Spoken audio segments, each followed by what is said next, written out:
To the war in Gaza, as some diplomatic voices report progress in ceasefire talks happening this weekend in Cairo. ABC's Tom Soufi Burridge joins us live from Tel Aviv with more. Tom, good morning to you. A little bit of optimism this morning. Hard to read right now, Janae, but just moments ago, Israeli Prime Minister Netanyahu releasing a statement saying Israel will not agree to Hamas's demand in the negotiations for a permanent ceasefire, adding surrendering to those demands would be, quote, a terrible defeat for Israel. Overnight, people rallying for the hostages in Tel Aviv, calling for a ceasefire. Well, there's frustration, there's anger on the streets of Tel Aviv. This is the movement pressuring the Israeli government to get a deal to get the hostages home. But a deal also depends on Hamas.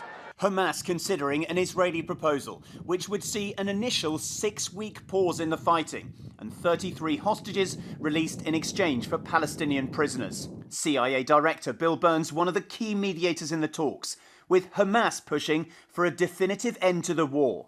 But an Israeli official saying Israel will under no circumstances agree to a deal which ends the war.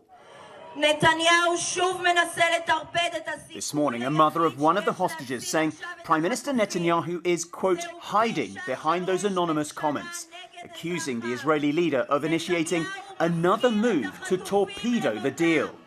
Netanyahu under pressure from hardliners in his coalition government, vowing to invade the crowded city of Rafah in southern Gaza with or without a deal.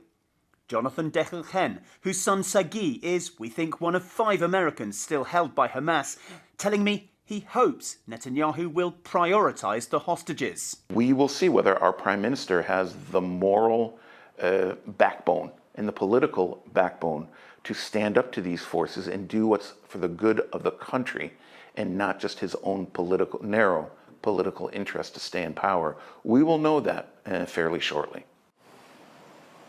And guys, this morning, Hamas insisting any ceasefire hostage deal must include a written commitment from Israel for a long-term ceasefire. So the negotiations are on a knife edge, and after days of talks, the two sides are still unable to reach a deal. All right, Tom Soufi Burridge for us. Thank you.